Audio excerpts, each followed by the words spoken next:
साथियों, आज की इस प्रेस ब्रीफिंग में आप सभी का स्वागत एवं अभिनंदन है। प्रदेश में संपन्न हुए 80 लोकसभा क्षेत्रों के सामान्य एवं 4 विधानसभा क्षेत्रों के उपनिर्वाचन की मतगणना कल दिनांक 4/6 को समय 8 बजे से प्रारंभ होगी।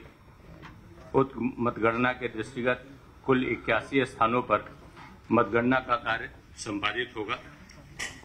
कल सीईओ यूपी साहब ने प्रेस ब्रीफिंग किया था और आज माननीय भारत निर्वाचन आयोग ने प्रेस को ब्रीफ किया है। सोशल मीडिया में तरह तरह की भ्रामक एवं गलत अफवाहें भी चल रही हैं। माननीय आयोग ने उनका निराकरण किया है अपने स्तर से। मैं उनमें से कुछ जो माननीय आयोग के निर्देश हैं उनके कुछ संगत अंश आपसे शेयर करूंगा। समस्त मतगणना एवं सीलिंग की कार्रवाई सीसीटीवी की निगरानी में की जाएगी।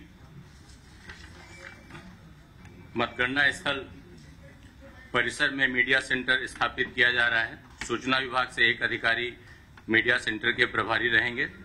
आरओ द्वारा नियुक्त अधिकारियों द्वारा समय समय पर छोटे समूहों में मीडिया बंधुओं को मतगणना हॉल का भ्रमण भी कराया जाएगा।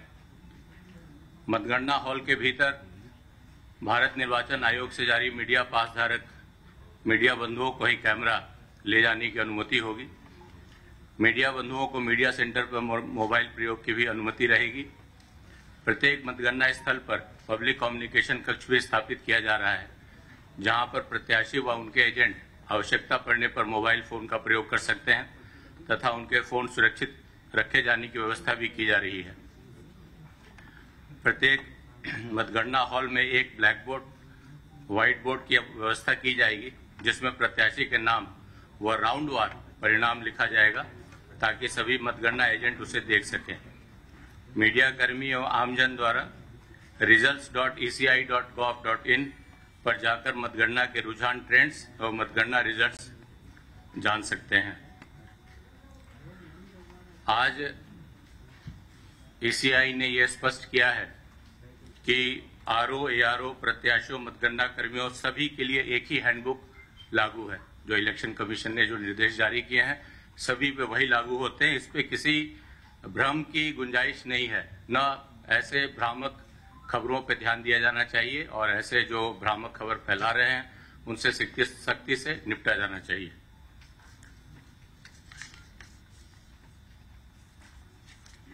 जिलों में जो व्यवस्था की गई है वो चाक चौबंद है। सभी जगह धारा 144 लागू है। सभी से अपील है कि केवल पास धारक ही मतगणना स्थल पर जाएं। अनावश्यक भीड़ लगाने वालों पर सख्त कार्रवाई की जाएगी। ये शासन इसमें बहुत स्पष्ट है। जिलों को यह निर्देश बिल्कुल स्पष्टता से दिया गया है। किसी भी तरह के विजय जुलूस की अनुमति जिला प्रशासन नहीं देगा।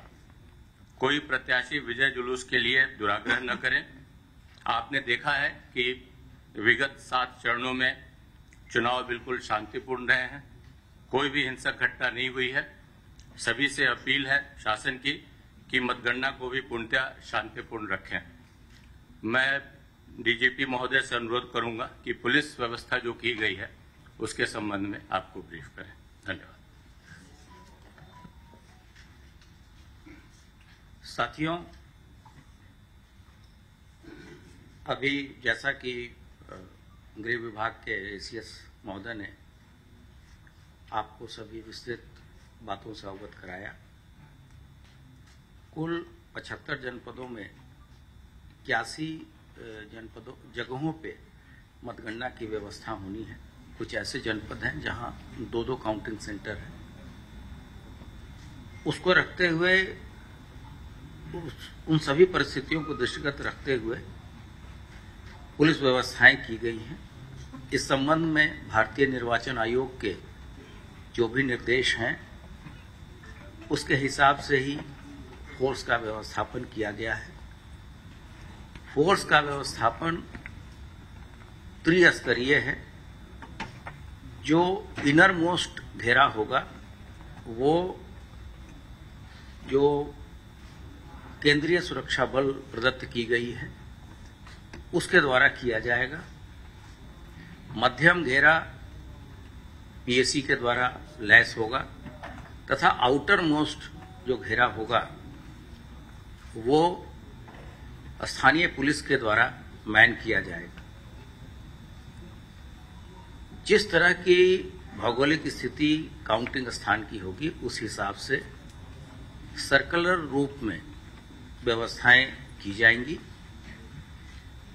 मतगणना स्थल पर केवल वही व्यक्ति प्रवेश करेगा जिसके लिए जिला प्रशासन के द्वारा वहां अधिकृत पास निर्गत किए जाएंगे।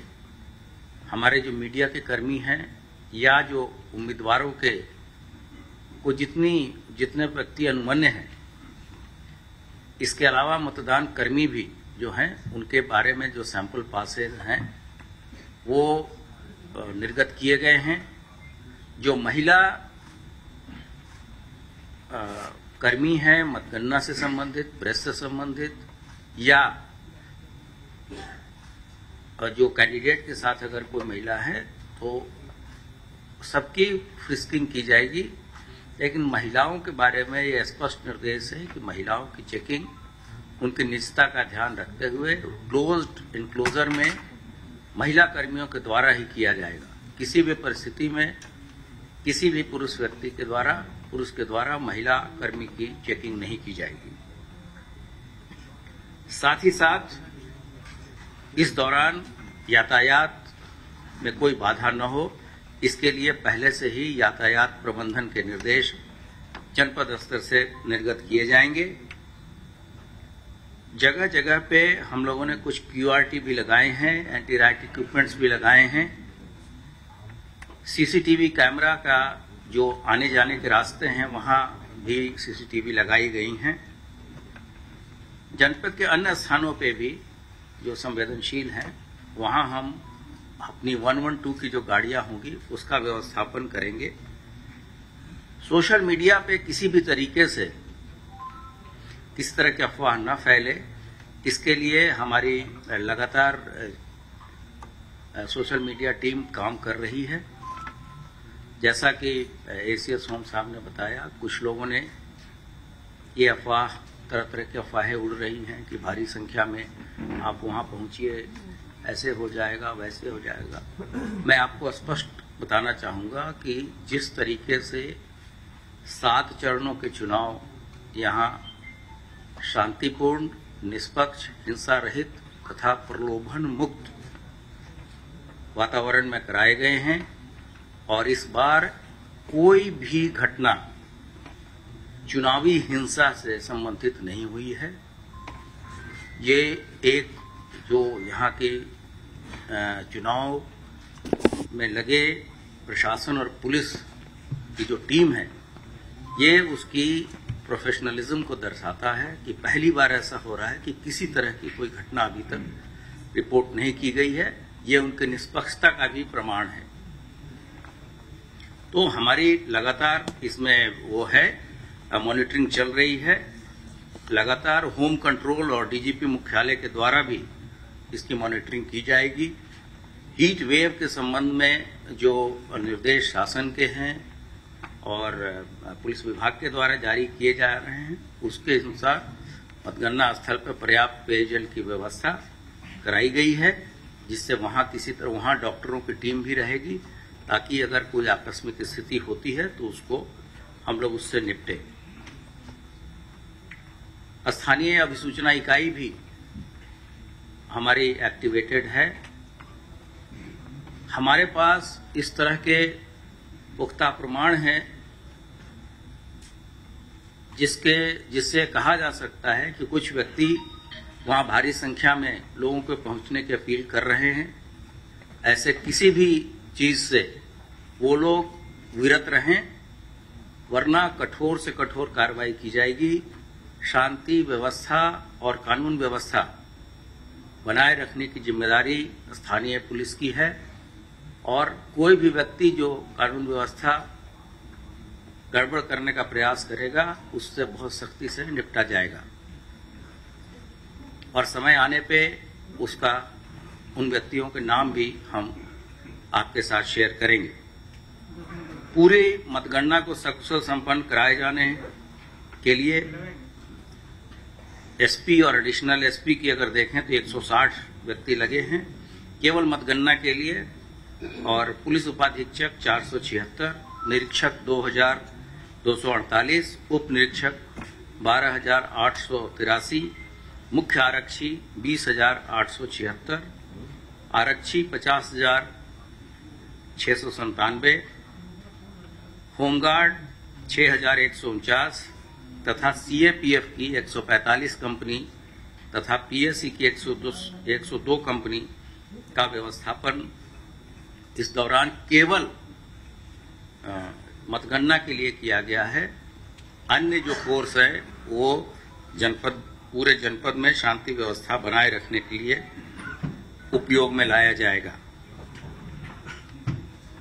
2022 के विधानसभा चुनाव के मतगणना के पहले भी कुछ लोगों ने शांति व्यवस्था भंग करने की कोशिश की थी। उस पर किस तरह की कार्रवाई की गई थी यह सभी को विदित है। मेरा सबसे विनम्र अनुरोध है कि शांति व्यवस्था बनाए रखें। मतगणना पूरी तरीके से माननीय निर्वाचन आयोग के निर्देशों के अनुरूप ही कराई जा रही है। प्रेक्षकगण मौके पे हर एक मतगणना स्थल पे स्वयं मौजूद रहेंगे और समय समय पे पारदर्शिता बरतते हुए जो आयोग के निर्देश हैं प्रेस के माध्यम से तथा उनके अपने बुलेटिन मतगणना या परिणाम के बारे में जारी किए जाएंगे। धन्यवाद। सर, ये पश्चिमी उत्तर प्रदेश में खासतौर पर मेरठ के आसपास का जो क्षेत्र है वहां पर कबाड़ का जो बड़ा मार्केट है वहां से भारी तादाद में कांच के बोतलों की खरीदारी हुई है पिछले 2 दिनों में।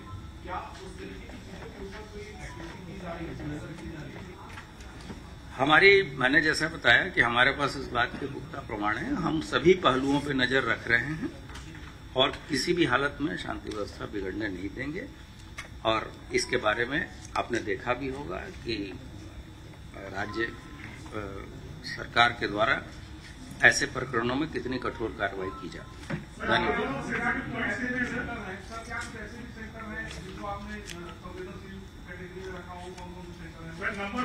ये एक सामान्य प्रक्रिया होती है संवेदनशीलता का आकलन करते हुए। जो यहाँ के अभिसूचना आती है उस हिसाब से हम करते रहते हैं। कहीं पे कैंडिडेट के कारण भी संवेदनशीलता बढ़ जाती है, कहीं जिले के कारण बढ़ जाती है, कभी पास हिस्ट्री के हिसाब से। कोई एक क्राइटेरिया नहीं है जिसके हिसाब से हम नंबर आपको बता दें, लेकिन हमारा व्यवस्थापन पुख्ता है और हम पूरी तरीके से सकुशल मतगणना संपन्न कराएंगे।